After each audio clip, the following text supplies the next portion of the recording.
শৈশবের সেই দিনগুলো ছিল সোনালি রঙে রাঙা। তোমায় দেখলেই হৃদয়ে বাজত প্রেমের অজানা ব্যাঙা। টানা চোখে হারিয়ে যেতাম, পলকেই পুড়ে যেত মন। চলন যেন ছন্দে বাঁধা, প্রতিটি পা এক মোহন। নরম হাতের ছোঁয়া পাইনি, পেয়েছি শুধু স্বপ্ন ভরা। পায়ের তলায় শীতলতা, চোখে যেন এক সমুদ্র ধরা। তোমায় ভালোবাসতাম চুপি চুপি, বুকে ছিল ঢেউ।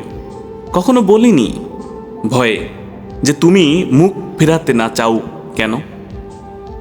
সময় গেল, আমি হলাম যুবক, তুমি হলে কারো বধূ। তবু আমার হৃদয়ে বাজে তোমার স্মৃতির মধু। আজও আমি চোখ বন্ধ করলে দেখি সেই হাঁটার ছন্দ। তুমি ছিলে, আছো, থাকবে চিরকাল আমার অন্তর্বন্ধ। তোমায় বলা হয়নি হোক না সে অভিমানে চাপা, তবু জানবে যদি কখনো তুমি ছিলে আমার হৃদয়ের একমাত্র পাপা। ভালোবাসা আজও অমলিন, আজও মনের কোণে বাস। তুমি সুখে থাকো, আমিও থাকবো তোমার স্মৃতির পাশে নিঃশ্বাস।